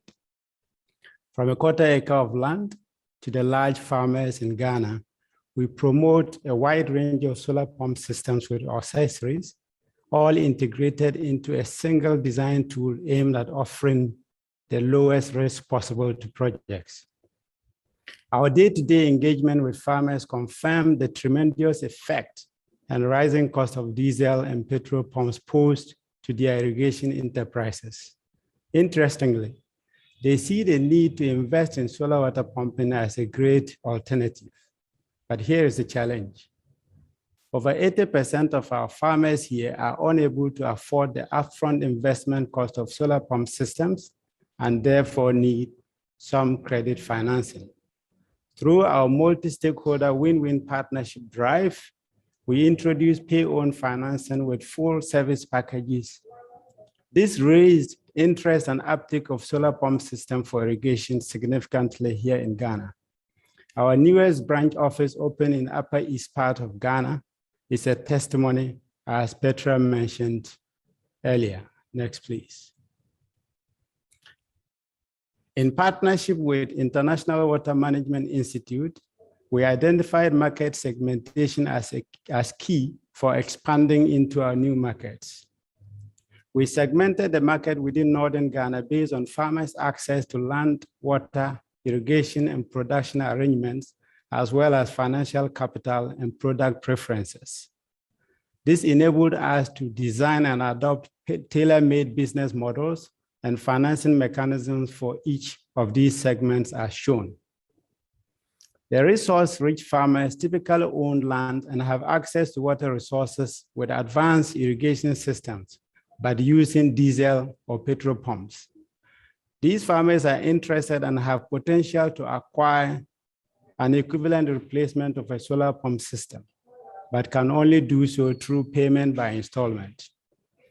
Our mobile farmers seasonally migrate to surface water sources to farm during dry seasons. This group prefers rental services of a fixed solar system or an easily movable plug-and-play system on pay-go basis. The individual resource-limited farmers usually have permanent access to cultivated lands with water from dugouts and wells as their main sources. A plug-and-play system with package of pay-owned financing is yielding great results here. The farmer groups or water user associations usually have funds generated from monthly or seasonal dues paid by members in the form of village loans and savings to access for their individual farming needs. They serve as critical segment for our market development and linkages. Our institutional farmers include government institutions, research and development partners like IWMI, and training institutions of like our universities, who promote solar-powered irrigation through introducing and supporting farmers' knowledge and labor force development. Lastly, but critical, is the key to the above successes of FLID. This is due to our win-win multi-stakeholder partnerships. This has led and really supported POMTECH dramatically to increase our market share and potential, and therefore facilitating FLID. With this partnership, our pay-as-you-own business model coupled with our technology, which is very smart, de-risk and capitalizes our investment, which we see now as a major catalyst for sustainable FLID. We thank International Water Management Opportunity for this opportunity, and we want to share our experiences with you all. Thank you very much. Thank you, Mr. Osman, and thank you for highlighting the key for multi-stakeholder partnerships, something that Isabella also mentioned in her keynote. I would like you to ask also to go into the chat and see some of the questions that I have seen emerging on financing, and move to Dr. Ala Albebli, the Director of Soil, Water and Environment Research Institute, SWERI, in Egypt. In Egypt, as we also heard from Gabriela earlier, the key determined is about managing our natural resource base. How do we produce more food with the water that we have? To take action in irrigation development and intensification, farmers need to find innovative ways to support smart water use. I still remember the early days of FAO's WAPOR program and the opportunity that you and colleagues took by using the remote sensing data. I look really forward to hear from you how you have moved from identifying the need to the solution for a tool that's being used for over 300 farmers at the moment, with a potential to further scale. Dr. Ala, the floor is yours. Yes, thank you very much, Petra, and deep thanks and appreciation to you. Now my presentation is speaking about the use of digital innovation to enhance water use and agricultural productivity in farmer-led irrigation. Next. We are talking about how we can change from constraint to a solution. Constraint is the capacity of Egyptian farmers in irrigation decision-making. Objective is develop a mobile application to support the daily on farmer decision related to water management and productivity. Solution is irrigation water information, IRWI, application designed with farmers and geographical Egypt to provide daily information to end user. Geographical focus in Egypt, current number of user more than 300. Multi-stakeholder collaboration are IWMI, the Soil and Water Research Institute, SWERI, October University for Modern Science and Arts, and FAO with financial support from government of the Netherlands. Next. Success factors. Farmers' needs are reflected, and the lead farmers actively contribute during the design phase. During the design of IRWI applications, the Egyptian state's vision is digitizing the agriculture sector and its extension service was considered. Especially the extension service are experiencing from shortage of extension engineers numbers that cover the required areas. Considering the complete flexibility in design, construction, and selection of the operating system so that it can achieve the vision of the country through the application of irrigation to make a breakthrough in agricultural sector. Make the most recent information available and reach every farmer's hand to support him and enable him to make decisions to manage his field or farm in terms of water, land, seeds, field treatments, diseases, etc., providing technical, financial coordination and training support. Next slide, please. Takeaways and the next steps. Increase the number of crops and variety in the application, include market prices that are updated regularly to facilitate product marketing and access to the market information, provide live assistance on crop health and receive feedback on the appropriate action to take, alerts regarding heat waves and frost, suggesting when to irrigate and how much, alert farmers of any pest outbreak, mentioning the area of the outbreak on what crop and what the chemical measures are to achieve pest control. Crop price forecasting and feasibility studies for different crops, continuing the cooperation with the Ministry of Agriculture and the Land Reclamation to draw a roadmap for the second and the future phases of the project, collaborate with the Egyptian government to develop the agriculture sector and digitizing extension service.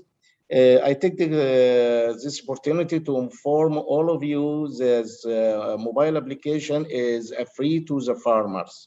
And thank you very much. Thank you, Dr. Ala, of a great case in Egypt on how you're reaching farmers with digital extension services for the greater good. It sounds very inspiring, and I can't wait to see the second phase. I would like to ask you also to join our other speakers in the chat and see whether there are some questions for you that you could address. This brings us also at the end of our speaker part of this session. I really would like to thank all the speakers for their great insights and also, of course, all the facilitators for the very brief but hopefully very inspiring breakout room sessions. I would like to now hand over to Dr. Murray, who will discuss with the regional economic community focal points how FLID has been progressing in their region, what they see as challenges, but also as the next steps and the opportunities to bring FLID to scale. Dr. Murray, please, back over to you. Thank you, Petra. Thanks you once again. I'm quite delighted that we still have this large number of participants, despite the time and even after the breakout session. So thanks, everybody. This section we just we want to go through. Want to go to the RECs, the regional economic communities. The way we work in the African Union, we work on the principle of subsidiarity and mutuality. We look at the RECs, they are the building blocks. So most of our actions or interventions to member states are usually through the regional economic communities. So we have invited key speakers this afternoon to give us a brief on what is happening in the various regions in the continent. We have a representative from COMESA, we have a representative from the ECAS, ECOWAS, and SADC, and they will give us a brief talk on how the FLID process, what are the FLID process conditions in the various regions. Without wasting time, let me call first Mr. Joel Okwi. Joel Okwi is the lead economist in COMESA region. Joel, you please unmute and give us your intervention within 5 minutes. Thank you very much. Joel.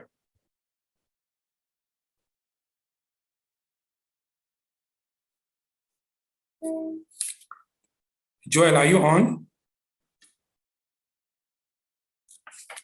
Hello, Mr. Joel. Okay, so that we don't waste time with Joel. Mosho Abaka? Abaka, are you on? If you are on, please unmute. I think I saw Abaka a while ago. Abaka, are you on? Mr. Ernest Obi is available. Okay, let's take Ernest Obi. Ernest is the head of Agricultural Division at the ECOWAS Commission. He is responsible for agricultural programs on food and nutritional security at the ECOWAS Commission, Abuja. Mr. Ernest Obi, over. Please unmute and give your intervention. Thanks. Okay, thank you very much. Thank you very much, Moe and colleagues. I'm going to make a quick intervention on small-scale irrigation opportunities and challenges in ECOWAS region. Now, why small-scale irrigation in ECOWAS region? Because of the climate uncertainties, such as drought, we must look at other options. And the option is irrigation and water management. We also, as a region, are experiencing low agricultural production and productivity, although we have made some gains in some of the value chains. There is the need, however, to achieve food and nutrition security based on the various continental and regional declarations. Also, in West Africa, we have low intensification and crop diversification.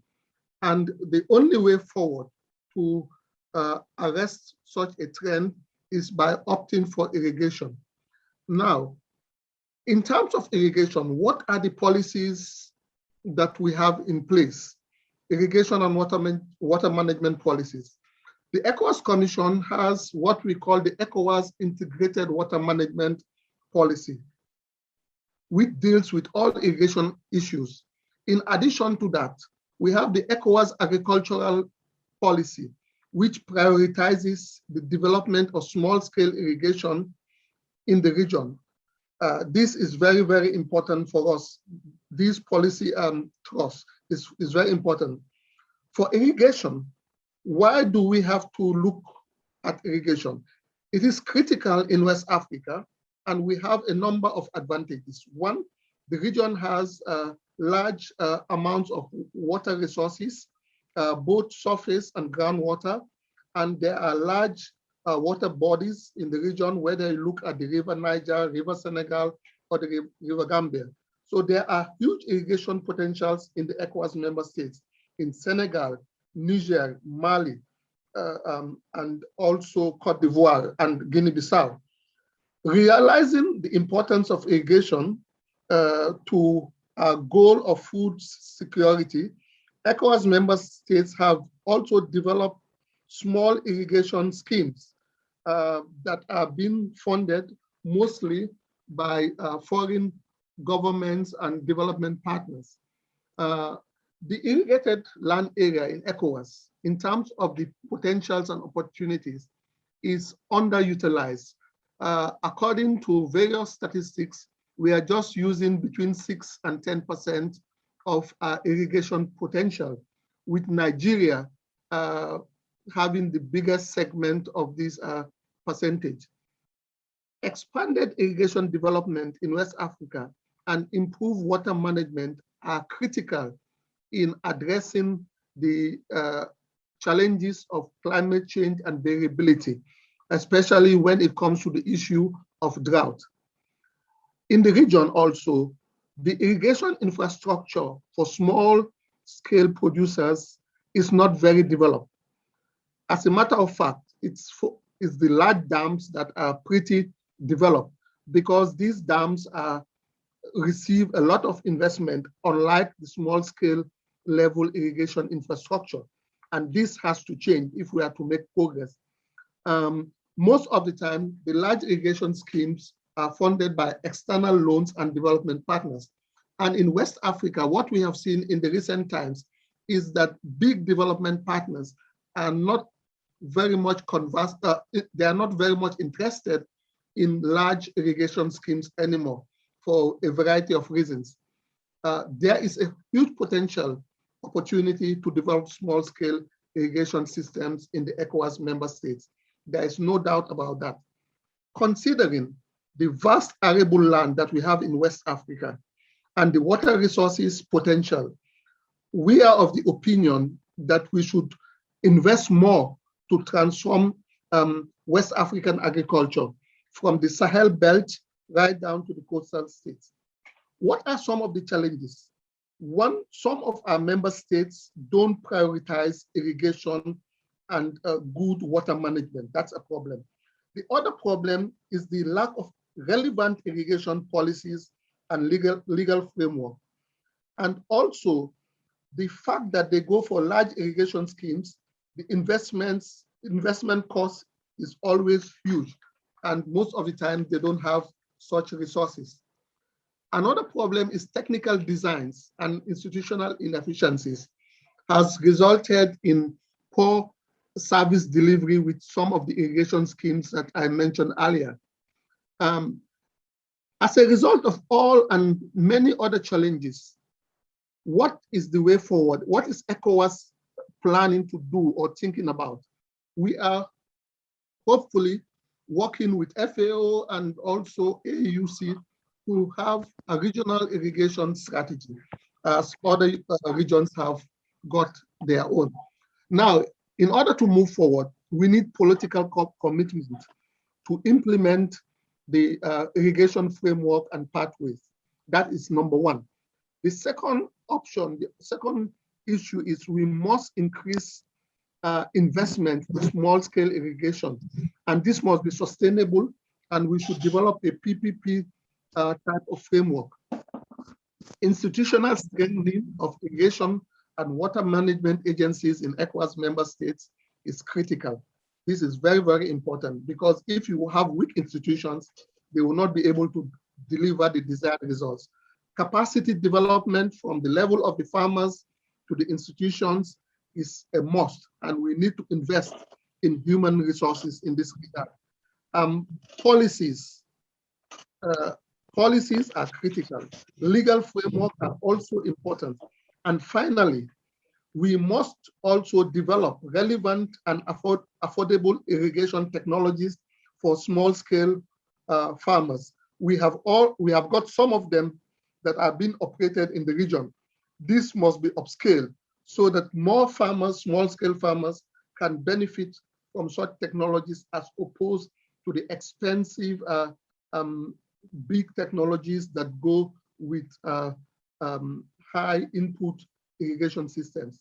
These, in our view, are some of the critical issues that we need to adopt in helping our small-scale farmers for them to develop their irrigation facilities, and also for them to adopt best water management practices in our region, and also by extension practice climate smart agriculture. Thank you very much, ladies and gentlemen. Thank you. Mr. Esaya, if you are online, Mr. Esaya is from SADC, the Southern African Development Community.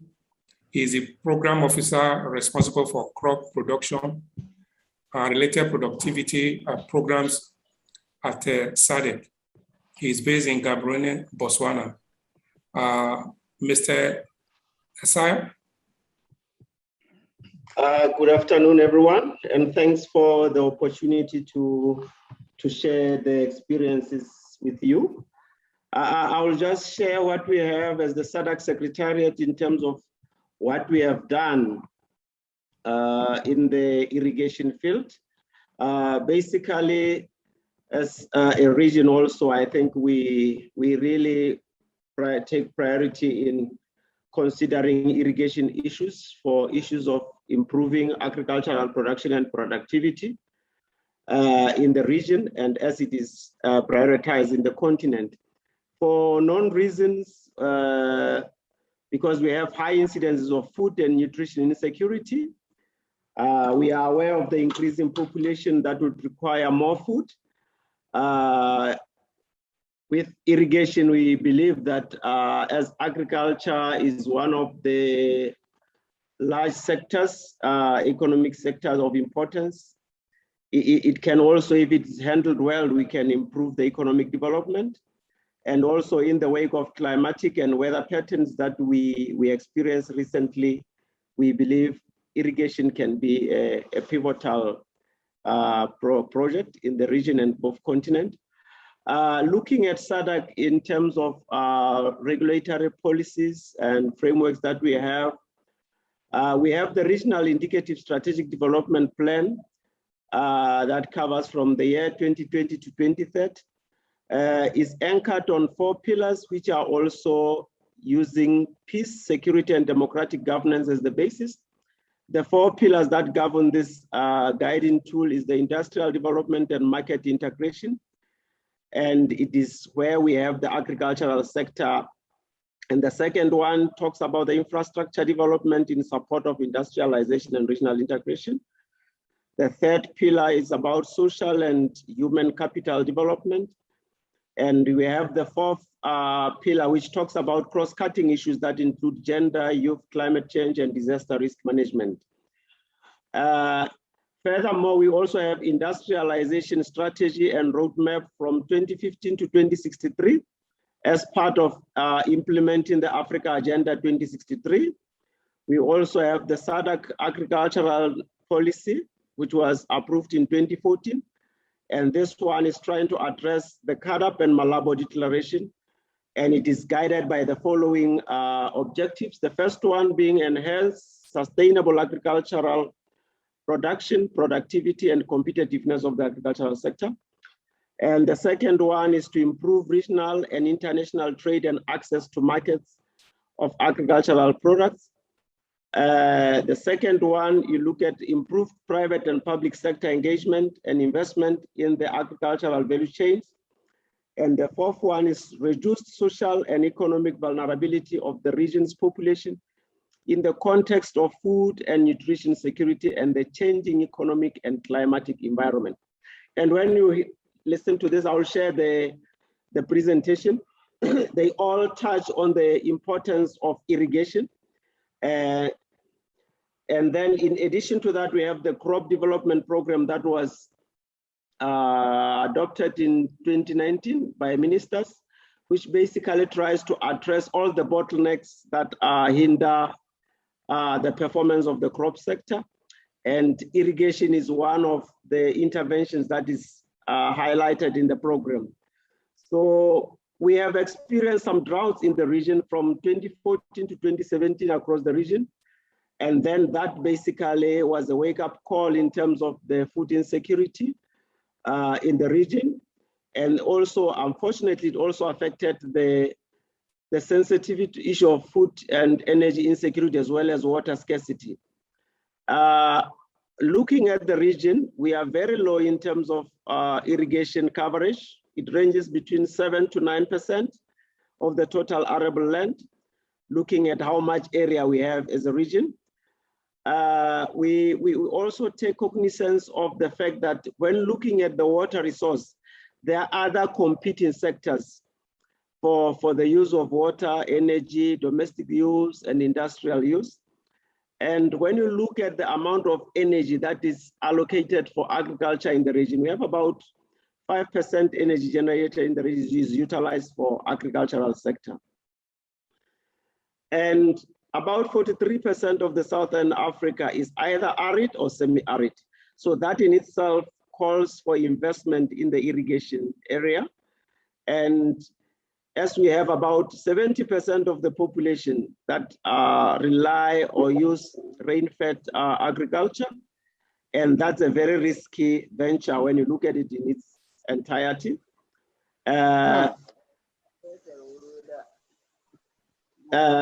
Looking at the irrigation status, currently as a region, we don't have a regional policy that guides irrigation so that it can facilitate management of water resource, improve coordination between all stakeholders. But as member states, we are at different levels of irrigation infrastructure development.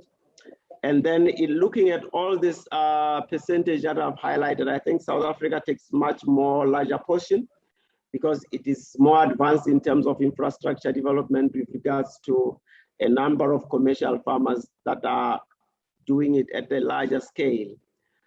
As a region, we have ongoing efforts to develop the regional policy framework for irrigation. And then the consultancy will be engaged soon as the work is already advertised. And then the instrument will be embraced in the wealth nexus concept, which tried to ensure that all the competing sectors for the water, energy, food, and water use in general is embraced. So the SADC Regional Wealth Nexus Framework was also developed and was approved by ministers last year in 2020. And this is an instrument that we hope it can provide a platform for engagement of all key stakeholders who use water so that we minimize the conflict on the resources. The policy that is about to be developed, we hope it will strengthen regional governance in terms of identifying. Mr. Chilele, sorry, yes, I had to cut. Can you round up, please? Okay. Can you round up, please? Just summarize. Okay. In terms of where we are going, the Nexus will be utilized for planning and policy making to implement development projects and holding dialogues with all the key stakeholders in the region and river basins at the country level. And then we are embarking on Nexus approach training on this to ensure that there is awareness on this. I think I've tried to summarize all this in general. So thank you very much, obrigado, and merci. Thank you very much, Chair. Merci beaucoup. Thanks, Mr. Chilele. Thank you very much. It is cheering to know that the SADC region is also in the process of developing their irrigation framework. That is good report. We'll follow up with you on this and other progress in irrigation and agricultural management in the region. I don't know if Mr. Joe Lokwi, have you been able to, Joe Lokwi, I can see you online. I don't know whether you still have a challenge with your mic.